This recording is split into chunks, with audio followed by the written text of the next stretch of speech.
Assalamualaikum warahmatullahi wabarakatuh. Perkenalkan, nama saya Dery Alafghani Alim. Saya berasal dari kelas 11 ATP 3. Di sini saya sebagai perwakilan dari tim PKL di PT Johan Sentosa untuk mempresentasikan hasil PKL kami selama 6 bulan di PT Johan Sentosa Kebun Bangkinang.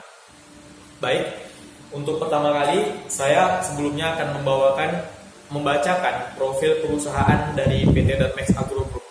Baik. PT ini didirikan di Jakarta pada tahun 1987 melalui anak perusahaannya PT Duta Palma Nusantara. PT Darmex Agro telah menjadi salah satu kelompok budidaya produksi ekspor minyak sawit terbesar di Indonesia.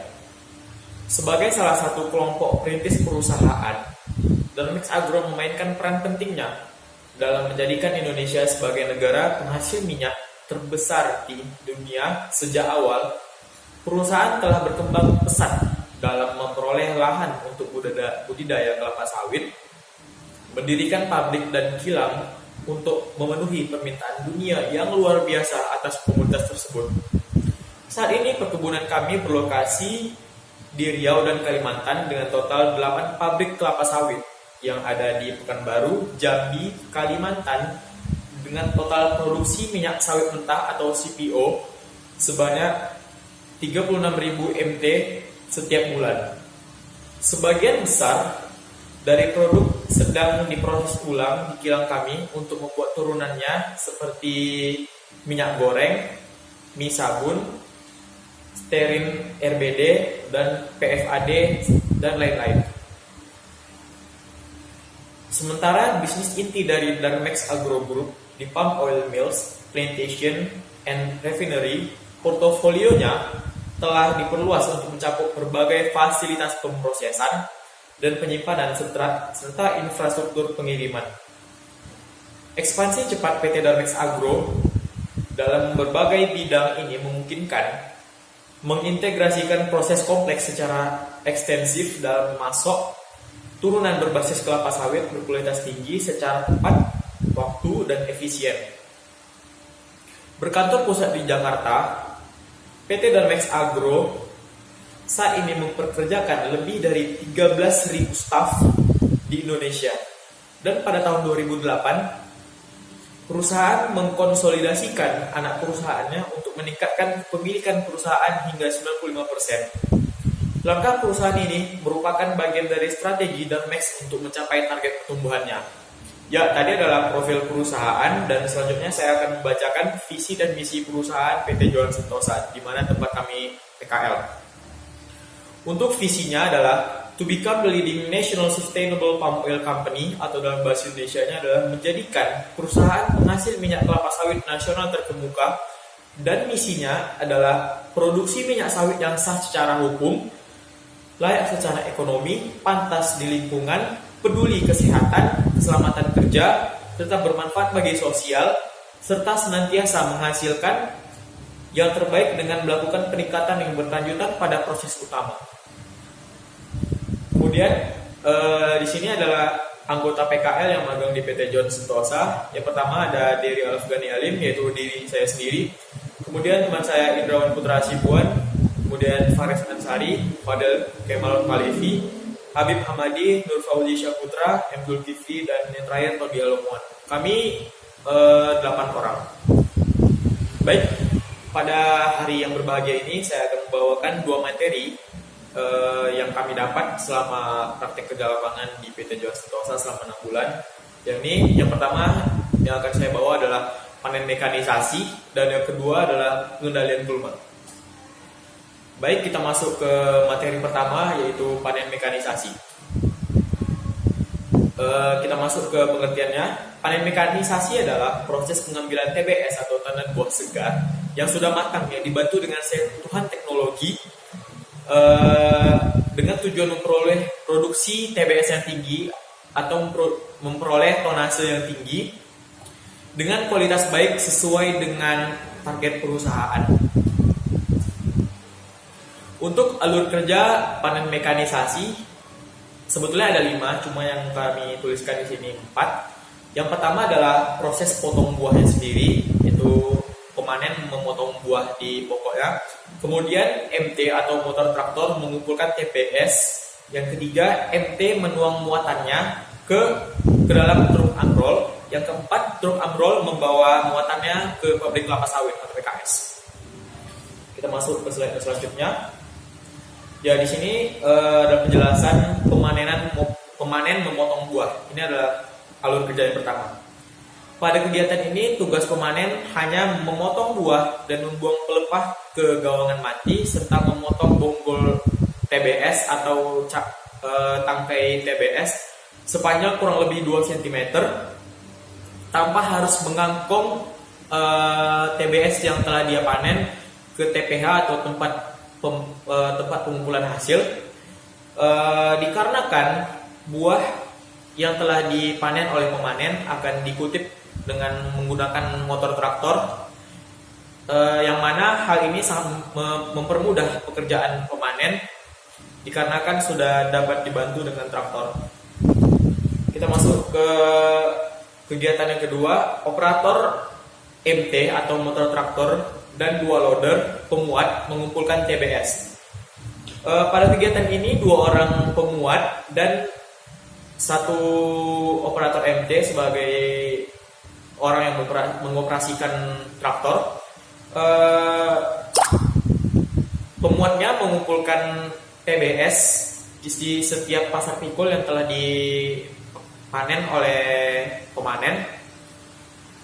Kemudian MT menuangkan muatannya pada bin. Bin ini adalah bak dari truk yang ditaruh atau diturunkan di collection road, yang mana nanti MT akan menuangkan muatannya ke dalam bin tersebut.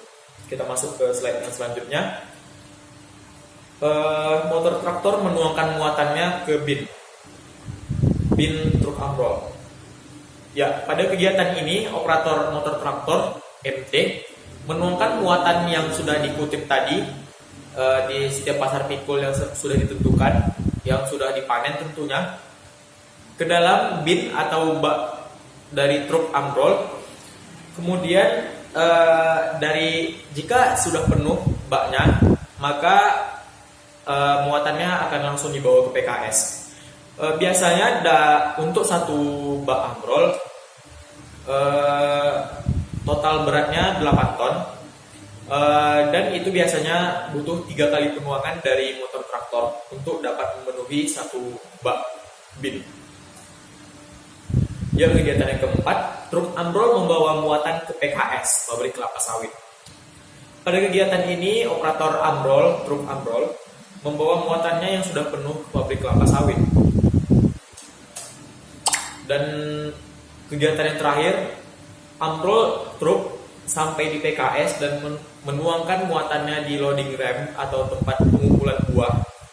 Dan pada kegiatan ini, sesampainya amrol di PKS langsung melakukan kegiatan penimbangan di stasiun timbangan PKS dan membawa muatan TBS ke loading ram atau tempat pengumpulan buah. Setelah itu akan dilakukan proses sortasi atau grading oleh pihak PKS. Untuk sortasi sendiri adalah kegiatan untuk memilah-milahkan buah yang layak untuk langsung diolah dan harus ditunggu dulu sesuai dengan SOP yang berlaku. Kita masuk ke materi yang kedua, adalah pengendalian gulma. Pengendalian gulma adalah suatu kegiatan untuk menekan pertumbuhan tanaman yang tidak diinginkan sesuai dengan SOP yang berlaku di perusahaan. Ya, di sini ada 6 contoh gulma.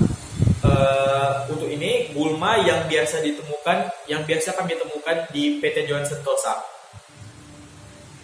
Yang pertama ada Clidemia hirta, yang kedua ada Hyptis capitata, yang ketiga ada Ageratum conizoides, yang keempat ada Meprolepis bisarata, yang kelima ada Borreria latifolia, dan yang keenam, yang terakhir Pakis air. Ya, untuk pengendalian gulma di PT Johan Sentosa menggunakan 2 cara. Yang pertama adalah cara manual dan yang kedua ada dengan cara kemis atau cara kimiawi. Cara manual biasanya tidak menggunakan banyak alat, contoh kegiatan pengendalian gulma dengan cara manual adalah menggaruk piringan, membabat pakisan, dan lain-lain. Dan secara kemis atau kimiawi, cara ini cukup efektif dalam mengendalikan gulma dikarenakan kandungan dari zat kimiawi tersebut dapat merusak gulma sampai ke akarnya. Pengendalian gulma secara manual yang pertama adalah pemeliharaan piringan. Pemeliharaan piringan dengan tertib adalah dimaksudkan untuk memudahkan mengumpulkan brondolan yang jatuh.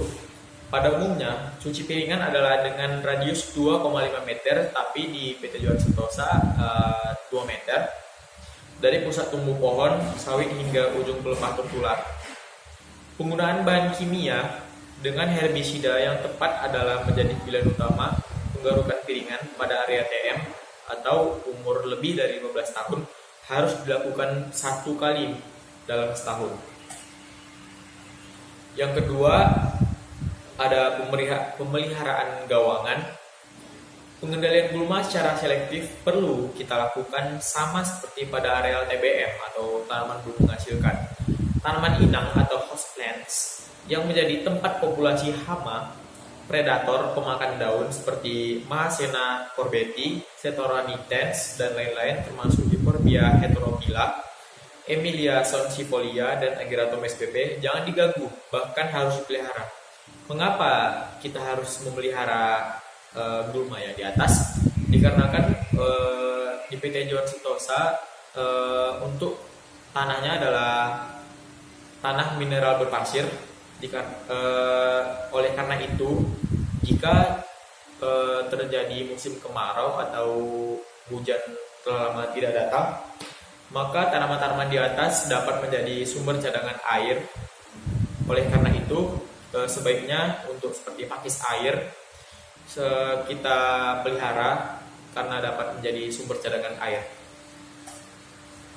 Kemudian pemeliharaan pasar pikul. Pasar pikul dengan lebar lebih dari 2 meter harus selalu bersih terpelihara untuk memudahkan akses keluar masuk hasil panen TBS seperti yang saya bilang tadi, MT masuk ke pasar pikul untuk mengambil TBS. Hal ini sangat baik dan ekonomis bila digunakan herbisida, berarti secara kemis yang tepat atau herbisida koktail di area datar. Penggunaan rotoslashing mungkin akan lebih praktis. Rotoslashing adalah pembabatan. Kita masuk pengendalian gulma secara kemis atau kimiawi. Herbisida untuk piringan dan pasar pikul, tidak ada satu jenis herbisida pun yang mampu untuk mengendalikan semua jenis gulma sekaligus. Oleh karenanya, untuk memilih dan mencampur herbisida agar mencapai tujuan dengan biaya yang efektif, diperlukan pengetahuan yang mendalam tentang kandungan masing-masing herbisida yang akan dicampur dan pengaruhnya terhadap luas pengendalian. Ya, maksud dari penyataan dari yang di atas adalah untuk herbisida kita tidak dapat langsung memukul rata semua jenis gulma dikarenakan setiap gulma memiliki lawannya masing-masing, herbisida yang jenis lain-lain. Contohnya misalnya untuk anakan kayu menggunakan paraquat atau racun kontak. Dan misalnya untuk tanaman-tanaman menjalar kita membutuhkan racun yang membunuh gulma secara sistemik. Untuk yang kedua adalah herbisida untuk gulma khusus. Agar pengendalian secara selektif yang dilakukan mencapai tujuannya dengan efektif, maka adalah sangat penting untuk melakukan penyemprotan secara tepat waktu, disesuaikan dengan keadaan cuaca, dan tepat dosis serta tepat volume sesuai yang diperlukan agar merata. Baik, dua materi di atas adalah materi yang dapat saya sampaikan. Untuk kekurangan maupun kesalahan berbicara mohon dimaafkan. Sekian presentasi saya sebagai perwakilan dari teman-teman yang magang di PT Johan Sentosa. Saya sudahi. Terima kasih sebelumnya telah memperhatikan dan saya sudahi. Wassalamualaikum warahmatullahi wabarakatuh.